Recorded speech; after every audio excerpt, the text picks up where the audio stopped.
Welcome once again to my stream of Quo Vadis on YouTube, and it is being shown on Facebook. And I hope that you like my videos. Please do strike that like button. Please do subscribe and ring that bell so that you can be informed of new videos that will be coming up. So today I want to talk about Justin Trudeau, Maid-Man. I thought that was I wanted to use it as a play on words. The Maid-Man, in the mafia sense, would be a person who killed one or two. But here, Maid is the new policy in Canada with regard to euthanasia and they call it medical assistance in dying. And I thought it was kind of an interesting play to kind of put him in a cleaning, as a cleanup person, and the Maid-Man. It's actually quite disgusting what has happened here in Canada, bringing in this policy at a time when people are so disconnected from themselves. They have no identity. So once they end up, for instance, my sister works at a spinal unit. Someone busts his spine, loses ability to use legs or arms, or maybe all four. They become very despondent, very distressed. Anyway, we're going to look at how Canada's new medical assistance in dying has kind of changed things here in Canada, and it's very communistic in outtake, because if you are no longer deemed useful to society and you are sucking essentially from the teat of society, of government, then they tend to make it more available for you to choose this particular option. They don't want you sucking on the teat of government. It's government taxes, and it is quite sad. So I want to share first the particular law, and here it is. And I want you to take a look at this. Medical assistance in dying is a complex and deeply personal issue. It's turned into a very pleasure-oriented type. If I don't find any pleasure anymore in life, if I'm not getting satisfaction, here's a choice I can make off myself. It's kind of sad. Changes to eligibility criteria. Here's the interesting thing that I want to really tackle. 18 years of age or older and have decision-making capacity. So until next year, and you'll notice here, March 17, 2023, if you have a serious or incurable illness, disease, or disability, it excludes mental illness. So if you don't have the decision-making capacity, you're excluded until next year. Then those who can't make those decisions, somebody else will make it for them, so that they will end up being, unfortunately, removed from society by someone other than themselves. You have to be eligible for publicly funded healthcare services. It means that if you're poor and you're getting um, medical relief from pharmacare or the government, other government services, that then you are a burden to them, and therefore it's a good idea to kind of promote this. Make a voluntary request that is not the result of external pressure. Every request is the result of an external pressure. There is not a request that is not the result of external pressure. I'm a quadriplegic. I don't.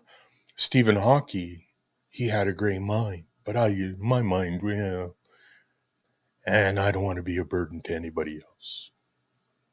Kind of the idea of making this, it's kind of strange how they have made this particular passage here of a result of external pressure. Everything is an external pressure to every person. There's nothing that is not pressuring anybody in this world from externally. Give informed consent to receive MAID, meaning that the person consented to receive MAID after they have received all information needed to make this decision. Yeah. So this is what's going to happen. You'll no longer be linked up to anything.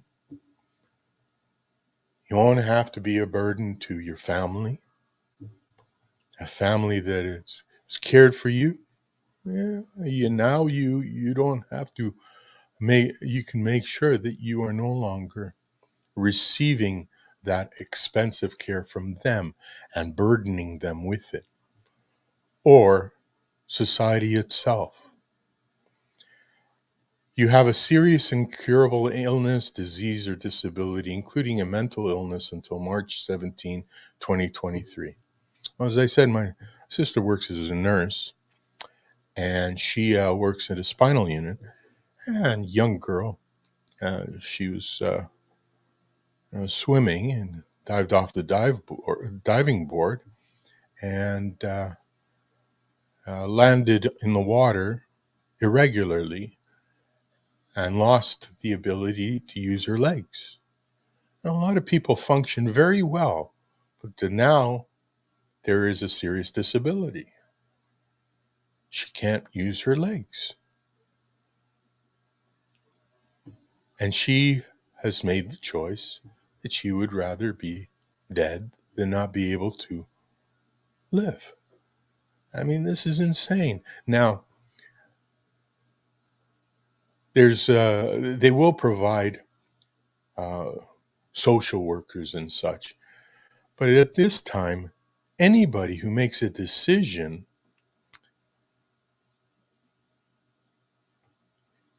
in this day and age, this freedom, this ability to make this decision, tends to kind of overplay and overshadow any ability for anyone to give psychological, psychiatrical, or any other kind of care that might get the person alleviated. Certainly, who wants to have a psychologist or a psychiatrist see them? Most people don't.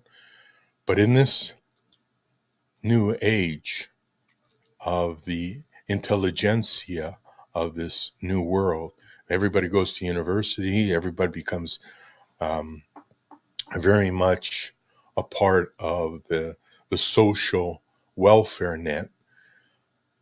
Uh, there are so many that have become sociologists, psychologists, um, psychiatrists, and yet many people will define themselves. It's kind of a confusing mess, and maybe I'm not explaining this very well. Anyway, I just want to kind of put this forward because this this what is happening is kind of something that gives me a lot of anxiety for other people and their ability to cope with this particular problem. Now, one of the interesting things, of course, is how the church has responded. And the church, quite interestingly,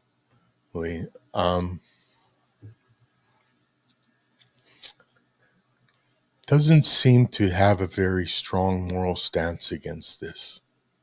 I was at a dinner, bishop, other priests were there, and I asked about the incoming law. This was back in 2016 when this law was introduced and it was going to be coming into society.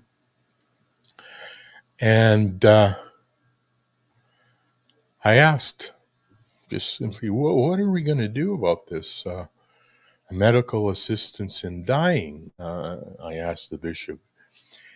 And he laughed it off and said, well, I want medical assistance in dying, kind of making a kind of a turn of phrase joke. I was asking a serious question. He made light of it. It's that I found that quite interesting because he could have simply have said, I want medical assistance in living to the very end. And that is a turn of phrase that gives a bit more impact to what we're talking about here. Medical assistance in dying. First, do no harm. So medical assistance with someone who is dying is giving harm. Always medical assistance in living.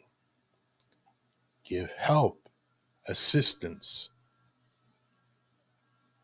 It only makes sense.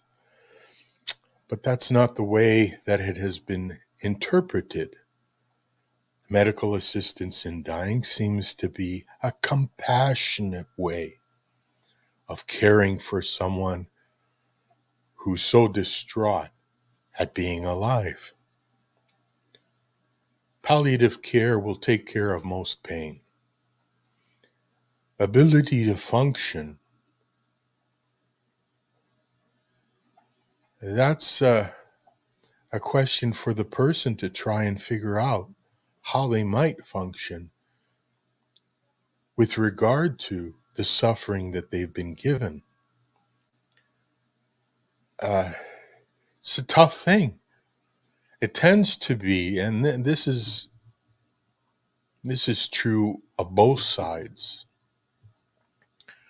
that these examples are given to try and tug on your heartstrings. Now, Justin Trudeau, I don't think he's as liberal as everyone thinks he is. I think he's more communist than anybody would imagine. Communists only see the utility of the person. If you're no longer useful to society, you're no longer valued in society, you're no longer wanted in society. And this law falls into that. It's a sad, disgusting law that has been brought into Canada. Now, later on, after that dinner with the bishop and the priest, I would think that the policy would be made within our diocese here in Vancouver. If I didn't introduce myself earlier, I'm Quo Vadis on YouTube, but I'm Father Aniset Pinto, Catholic priest in Vancouver. And here in Vancouver, we have a hospital, Catholic hospital. Now, previous to this law, Catholic hospital tried its best not to get involved with beginning of life issues that went against the Catholic Church and end of life issues that went against the Catholic Church, namely abortion and now euthanasia that has now been introduced. What is horrifying is to find out from the bishop and other priests that the policy is to refer them away from the Catholic hospital to other hospitals, that they are seeking a care that we can't provide, abortion or euthanasia. So instead, they refer them to where they can get that. Excuse me.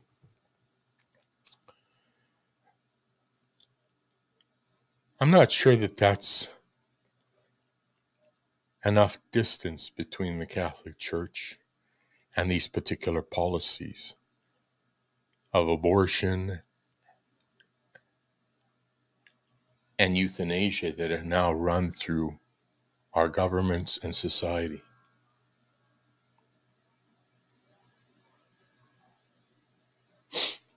Church needs to make pronouncements and follow up on them on the moral law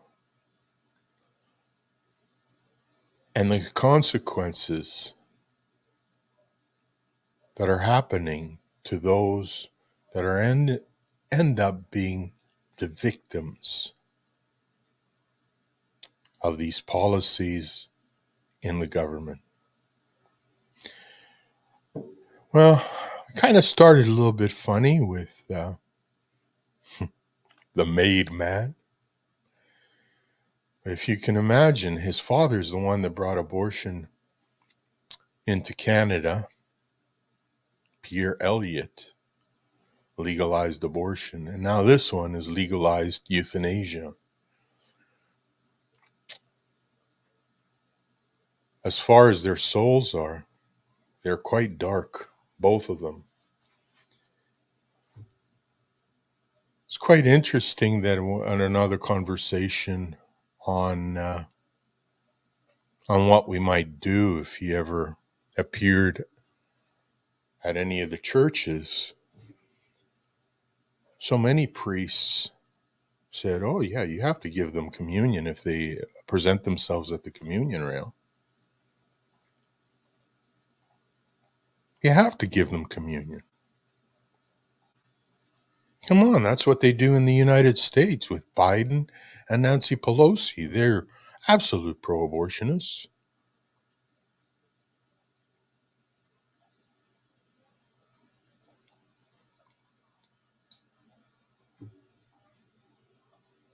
You can't say to those persons that they cannot receive communion.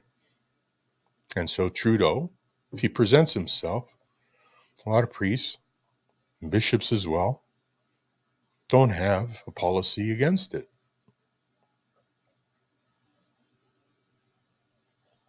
How are they safeguarding the sacraments? It's hard. It's hard to understand what's going on in the church today. Certainly, the Pope has not been of any help whatsoever in these matters. So that's all for today. I hope you understand where I'm coming from. I like to see